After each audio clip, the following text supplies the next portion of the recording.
guys, welcome back to my channel. So today I have a really cool video about budgeting.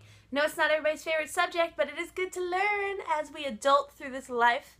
So I'm going to teach you Dave Ramsey's zero-based budgeting plan, which simply states that you budget for every bill that you have to pay, everything that you want to pay for, and at the end of your budget, your balance should be zero because you're telling your money where to go. Stay tuned.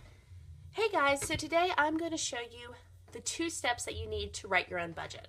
So I learned to budget from Dave Ramsey's Financial Peace class, which was amazing. It had the best financial tips I think I've ever heard of. He does them all over the country. They're usually in churches, and they're not run by him, but they're run by people who sign up to teach his class.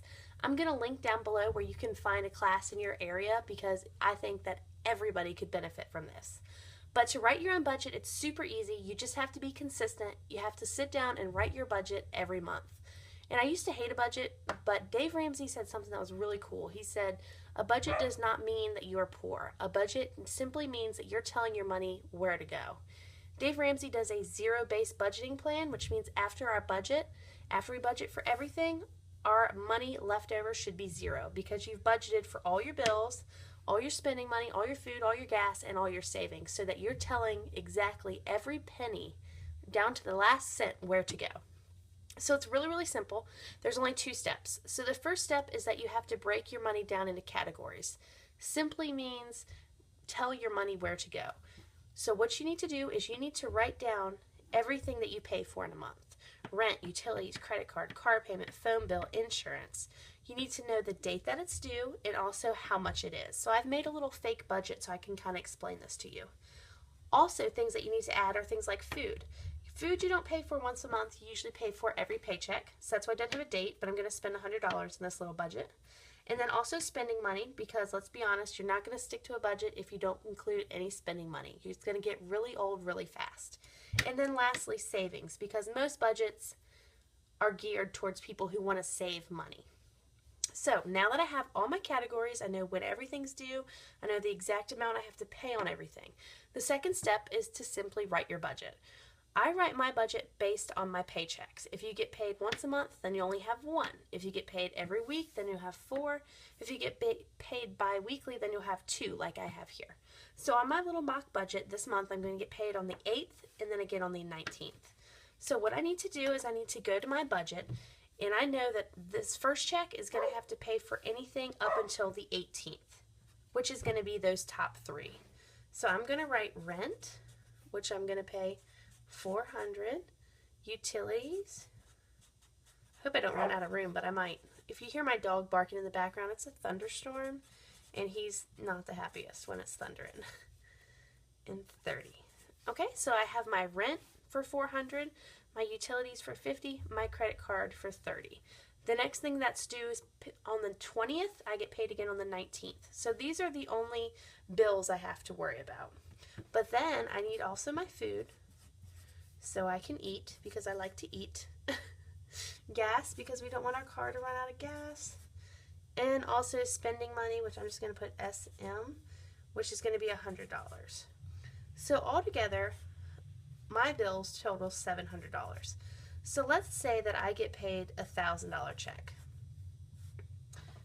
Alright, so before I started this budgeting, I'd be like, yes, I have $300 left over. What can I spend it on?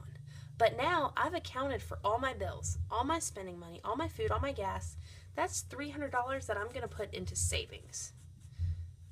That would have just been blown in like a week of eating out, getting coffee, just doing whatever. But instead, I'm going to put that in savings, and I'm going to start building my savings account. So this is your first budget. So you're going to, and then what I do is as I pay it, I'm going to come back to my budget because I check it weekly, and I'm going to mark off that rent came out. If you have what's it called? Withdrawal, automatic withdrawal, my rent came out, my utilities came out, my credit card. I'm going to pull out cash for food so I know I can't spend over $100. I'm going to pull out cash for gas so I know I don't spend under $20. And I'm going to pull out cash, most importantly, for spending money because let's be honest, that's the easiest way to go over on your budget. So there is my zero-based budget because after I go ahead and put that $300 in savings, I'm going to have a zero balance in my bank account. Or at least for that check. I've used all that money. Okay, so then for the second check, I know it's going to be everything the 19th or after. So I'm going to be doing my car payment. That's $200. I'm writing smaller, so if you can't read it, I'm sorry.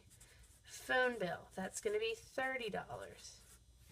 Insurance, that's going to be $80. And those are all my bills for that month. Then I just add the same. Food, $100. Gas, $20. Spending money, I'm abbreviating again, $100. So then I've accounted for all my bills, all my food, all my gas, all my spending money. So I shouldn't need to spend money on anything. And if you think that you're spending extra money other places, that means you're missing a category. Because the whole thing behind the budget is that you're accounting for everything. And with Dave Ramsey's zero-based budget, you're planning for everything down to zero. You shouldn't miss anything. So my bills total $530. Well, I know that I'm going to get paid that $1,000 check. So this is my check. These are my bills. Which I'm going to have $470 that I can put directly into savings. So at the end of that month, if I follow this budget, I will have put $770 in the bank into savings for 1 month that I'm trying to build, whether your goal be buy a house, buy a car, update your house. You know, whatever it is, that's there. Emergencies. Wouldn't it be so nice to have something go wrong with money and then say, don't worry about it, I got money in my savings account. So the biggest thing about your budget is to write it every month. The second biggest thing about your budget is to follow it to the letter. It doesn't work if you write this and then go do whatever you want. Okay, I wrote my budget, bye. You know, so that doesn't work. You have to follow it. And it's also really, really hard if you're not used to a budget to try to live by a budget. So just know you're not going to get it right on the first month. It's going to take time, and you're going to have to try it and tweak it and make it work for you. But it is doable, and it is the best way to watch where your money is going. All right, that's pretty much it, guys. Hope you enjoyed this video. If you do, make sure to leave me a thumbs up and also hit that subscribe button. All right, catch y'all next time. Bye.